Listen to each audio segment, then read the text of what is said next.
What is going on, people? We are Tottenham TV here. Instant match reaction between Spurs and Southampton. Spurs beat Southampton 3-1 at the Tottenham Hotspur Stadium. I'm here with Marlon from Spurs Kings TV to give our reaction to the game. 2 goals from Brennan Johnson and a stoppage time penalty giving Tottenham all 3 points. But I don't think that tells the full story, does it, Marlon? With what was another laboured performance. I mean, if it was a game where I was looking to get the confidence back within the team and the fans, and a performance that really said, all right, Frankfurt on Thursday, we were going to be ready for it.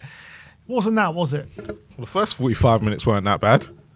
But second 45 minutes, looking at it now, you're just going, oh my God, you can't just step off like that at all. It wasn't the best. It wasn't the best at all. I just kind of looked at it and went, they just didn't get going in that second half, did they? You just never, ever got started. And I just can't put my finger on it. Was it personnel? Did Ange tell him something at half time? Did they all just go, you know what, Thursday's more important? Do you know what?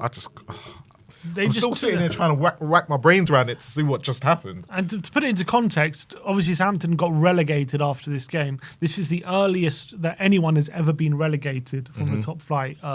So that's the kind of level of team we were playing today. And that second half, I mean, look, Southampton was that bad. They didn't really do much in the game, no doubt about it. And it wasn't as if like they had chance after chance, but the how we allowed them to get back in the game, how we just allowed them all the encouragement in the world, and it wasn't a surprise when they got a goal late in the game and put a bit of pressure on Tottenham. And it looked like, you know, for those last few minutes they were making things really, really hard for Tottenham, and it would look like they could have got an equaliser, albeit they didn't really have any chance to equalise, but it looked as though they could have got back in the game in those last few minutes. And Tottenham, I think there was one point in the game in the second half. The stats showed, I think, on 70 minutes, we had 1 touch in the Southampton penalty area in that second half. And that tells a story. We just sat back, soaked up pressure, and just allowed Southampton all the encouragement. The substitutions were strange. We didn't see Tell till very late on. Obviously, he came on and scored a penalty. Solanke was on for a long time. Obviously, Son went off quite early, but you know, we did make a couple of double change on 56, which were the right ones at the time. Bring on Graham Basuma on 80 to try and like see out the game. The way we looked like we were just wasting time near the end. We acted like we were playing like a top team or something. The way we were trying to get through the game in that second half. Maybe we just took our foot off the gas with one eye on Thursday, but it nearly cost us in this game.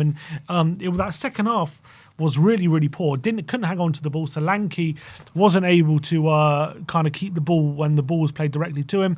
The fullbacks weren't getting forward. We were just kind of hanging around our own box trying to see out a 2-0 victory when we're playing a team where if you really just take the game to them, we could have easily won that game 3 or 4-0. No, and I think you hit the nail on the head there with the whole... I think Solanke was probably key to why that second half was so poor. He was getting pushed off the ball every time it weren't sticking. He wasn't holding it up, and sometimes it just needed that calmness up top just to keep it for 1 or 2 seconds. He didn't have to move it on. I think it was like a couple of times where he did try it, where he turned to the right and he kept hold of the ball, but then his final pass was poor. And look, I'm a Solanke fan, but today will be one that he will look back on and go, "Nah, I was poor today." And it was against a team that's going to be playing in the Championship next season, and deservedly going to be playing in the Championship next season. Because actually, when you look at the second half, a better team probably takes us to the sword and literally will be putting us under more pressure than they did. Because we defended quite well, considering we did defend quite well. But it just got to the point where when Southampton scored, you were kind of like... Didn't defend well for the goal, though, no, did we? And that's the thing. And it was a typical how we've conceded goals this season. Over the top, far corner, 2 or 3 players are hanging on the other side, and we concede. And that's just not good enough. Yeah. Unmarked in the box. And you've got... What frustrates me is, in those situations, when you've got Odegaard and Brennan Johnson on the other side, just looking at it all and not thinking, okay, should I go back there? Should I be telling someone? Let me communicate. And it's just getting beyond the joke. And the thing is now is we're going to be coming up against better teams in the Europa League. So I really, really hope they think they can't just switch it on and off. For certain games. Also a bit frustrating is the fact that he obviously played a very strong team in this game. Yeah. Didn't rest players. Glad he did now. And well, yeah, I guess I'm glad we did, because we needed a really strong team to win the game. But a part of me also would have liked to have kept a lot of these players completely fresh for Thursday. I understand maybe some players did need the minutes in the game, like because they've missed a lot of football over the last kind of few months. But and also they need to kind of start playing together to get kind of re-establish those relationships on the pitch. And that's been absent for a long, long time. In the first half, though, if we look at some of the patterns of play in that first half, we saw some of the old style, what we call old Ange ball, ball across the box, wingers, fullback, overlapping and whatnot. So you did see it. So it's them also getting used to each other, because you got to look at it. Son and Spence have created a relationship over the last month or so where he's actually been playing. Brennan Johnson and Porro probably haven't had the amount of games together over the last few months because of injuries and whatnot. So it's, you got to look at it as a whole, and that midfield is just getting used to each other. Mm-hmm. But yeah, the first half was one of them where you went, okay, it wasn't the best, but it was enough for us to go, he picked the right team. Mm-hmm. And you could sit there and go, maybe. And we deserve to be, a couple of goals up, probably. We deserve to be a couple of goals up, probably 3. The offside goal was just unfortunate as well. Offside, and Spence had that chance right at the end. Romero had a few headers. So we had chances. Stuff, but it wasn't like scintillating. No, it was just kind of like a performance where. It's one of those performances where, like, the week before a big European game, you kind of expect against this level of position. But the fact that we're currently not in good form and a lot of question marks around the manager, you just want to see more in this kind of game to say we're ready for a big European tie, because we just haven't seen enough of that in recent months to suggest that we're going to get to the level we need to on Thursday. So you wanted to see that today, and we just didn't, did we? No, and that's the thing. And you're really hoping now that when Thursday comes around, and I think for all of our sakes, is that we're going to see a performance, because we've been saying, the Europa League is the biggest game. It's the biggest game. The last Europa League game, they were very disappointing. And you're really, really hoping now that, I don't know whether it's Ange or whether it's the players. Do you know what? I'm hoping they were holding something back for Thursday. That's what I'm hoping. I'm really hoping that was the players in that second half and not something that Ange just said to them, got in the change room and just completely taken the sting out of the game. But then I disagree. I hope it was Ange who said it, because if it was just the players, then it kind of means like either they're tired or they've taken it upon themselves. If it was Ange saying, let's calm it down the second half, I'm not saying it was the right approach. But at least like there's a reason I can see why that happened. But his subs then proved that it might have been him. I think that's what I'm looking at. And they all did the same. So I really hope that was the message, but it was probably the wrong message. But he's got the 3 points. He can now put everything into Thursday. And actually now when they play Wolves next Sunday, there's not that hanging over their head that actually Wolves might overtake us. Well, the win takes us into 13th at the moment. So it gives us a breathing space for at least going into next week as well for the league. Yeah, it's still obviously quite tight where we are. We're 5 points. We're closer to Wolves than we are to. We're just as close to 17th as we are to 12th. So shows you where we need to know. But we blame Sim for that. Yeah, my fault. In Super Chat here, I'd like to talk about, which I think it goes into reaction. Andrew Dean says, send Tell back to Munich. What a selfish player. Johnson wanted the hat-trick. Romero already checked out. He and the captain should back Brennan Johnson. Son would do. Now, tell me about what your thoughts are on the little argument they had with the penalty, and was Tell right to demand it, or should he have given it to Brennan for the hat-trick? This is one of them old age arguments. It depends who the penalty taker is. Whoever the penalty taker is meant to be, because they would have known this beforehand. Even if Brennan Johnson's on a hat-trick, you still have to let the penalty taker take it. And with Tell right now, a lot of people are looking at it going, he hasn't got the confidence. He needs goals. You could argue he probably needed the goal more than Brennan, because Brennan already had 2 and he's our top goal scorer. So, but I can understand Brennan wanting the hat-trick. Frustration of the hat-trick, but it doesn't say... Would that have been his first Premier League hat-trick, I'm guessing, if he would have scored that? Definitely for us. But in general, I don't think he ever scored a hat-trick for Forest. I think he scored one for Forest. He scored a hat-trick? I'm pretty sure he did. Something tells me Everton away or something stupid like that. I don't know why I'm thinking of Everton away like his first. There was a performance that Nottingham Forest did have, and I don't remember him, because he didn't score many, but I might be wrong. I don't remember Brendan ever scoring a Premier League hat-trick. I know he scored a brace a couple of times, but Yeah, he scored a brace not so long ago for us. but But there's going to be plenty of chances for Brennan Johnson. Look, for me, Brennan Johnson's going to have more chances to score a hat-trick than today.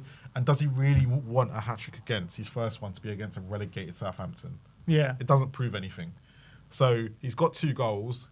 Go grab the confidence. And next week he's got Wolves. He'll get, go and score goals, score a few against Wolves next week, and all is forgotten.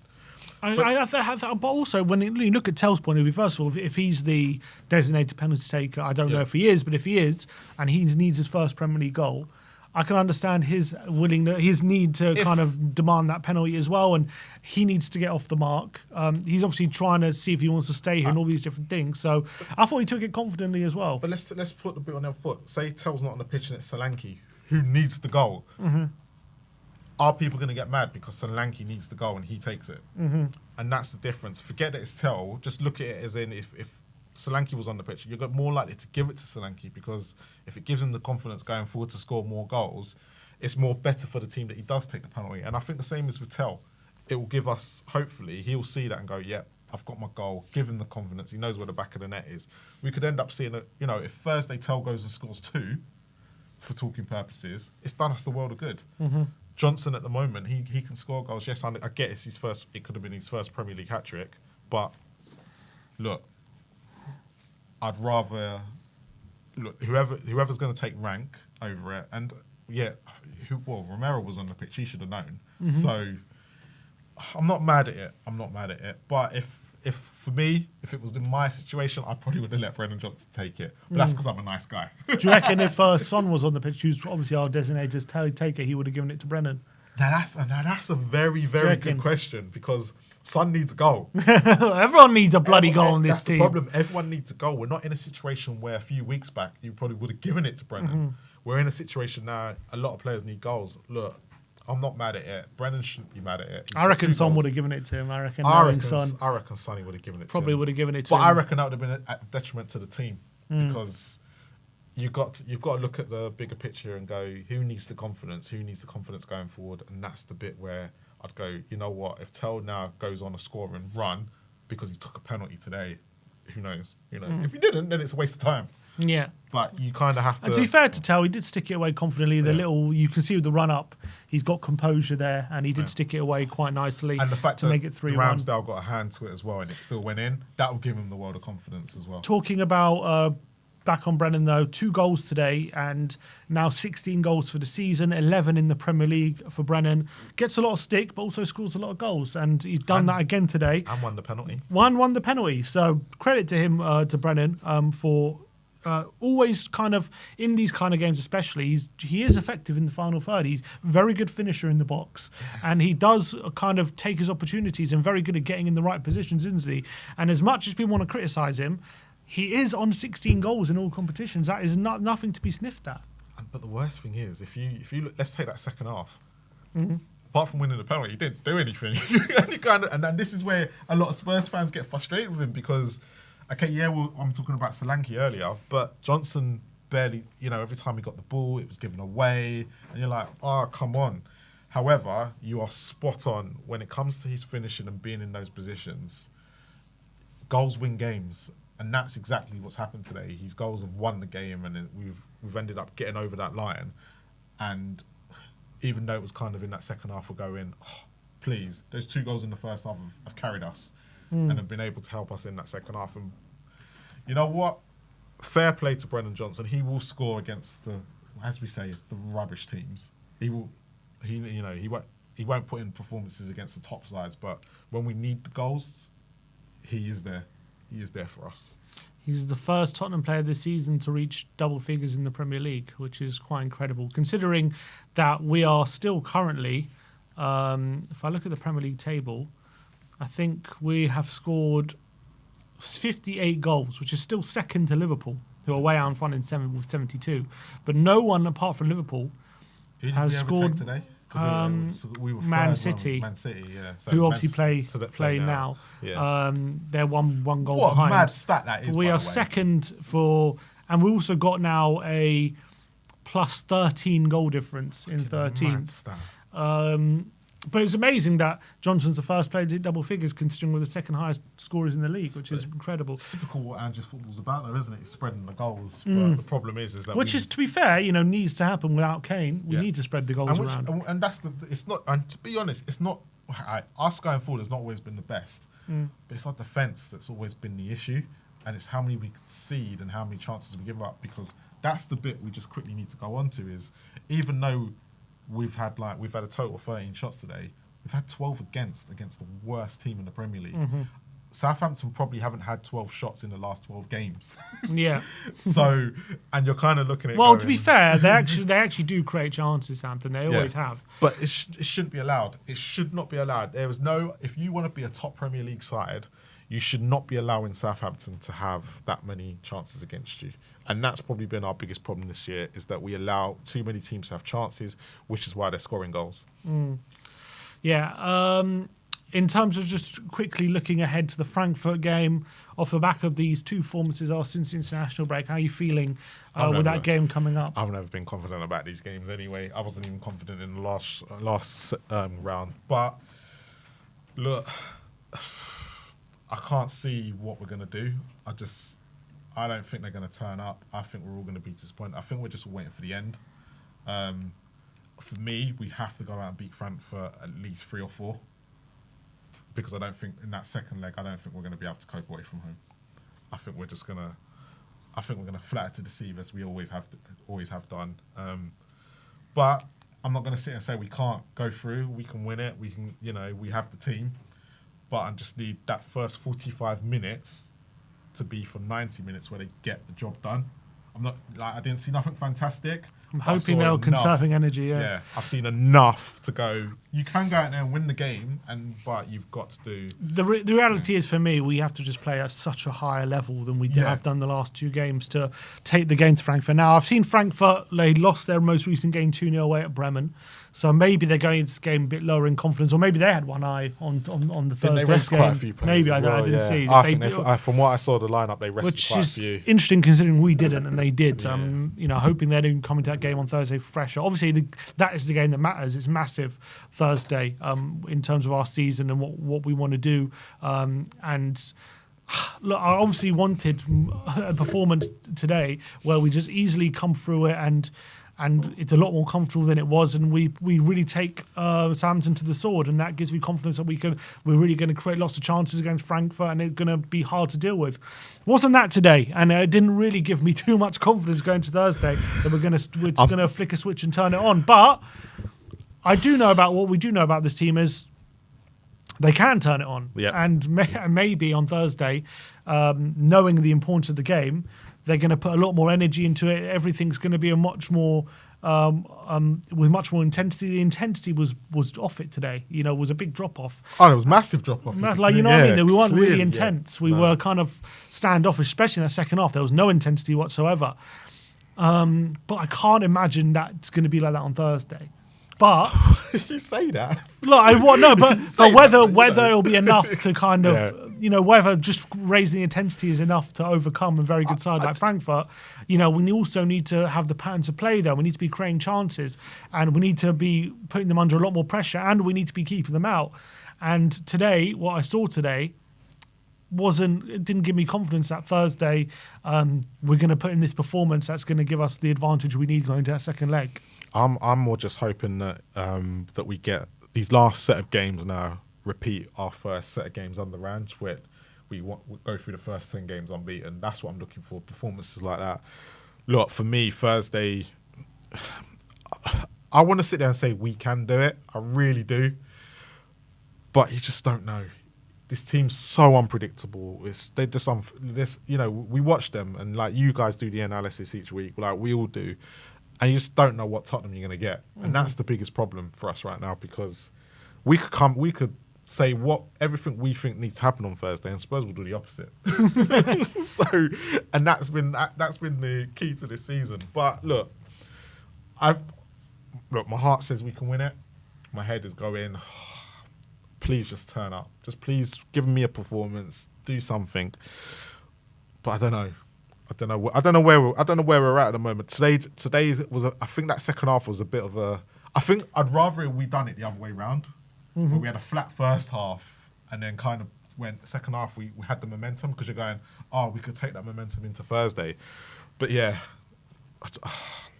Where do we go from here, Sim? Please. Let's just hope that we put in a lot better performance on Thursday and kind of show up, because today, look, especially for the first half, it wasn't like the worst thing I've ever seen. Second half was close to the bloody worst thing I've ever seen. But first half was like, okay, it was like a standard, like comfortable kind of game. Yeah. But that's kind of not good enough right now for where we're at and where Ange is at in terms of people's belief in him. As I say, if this was a different scenario, like we were near the top of the league, challenging for Europe, and we had this big Europa League title, I think people would forgive today's performance. Of course they would. But because of where we are in the league and how the season has gone, and the fact that we haven't played well for so long, like we need to start seeing good performances at some point. And if you can't even do that at Southampton at home, like that's obviously not great to see, and that's a massive red flag. And this is something that's going to go against Ange in his perception, rather than people looking at the result and saying, "Oh, we got the job done. We're not good enough at the moment to just get the job done." Because anyone who didn't watch the game today will be looking at 3-1 going, "What the hell are we talking about?" But actually, when you look at that second half and you go, well, if we'd have carried on that momentum from the first half, I reckon it could have been 3-4-5. That is how it was going. But it's not even like Southampton put any more pressure on us than they did in the first half. They literally just had the ball and was like, Tottenham, what are you doing? And they just literally went with the flow. And if they had better players, again, I think we'd have been in trouble today.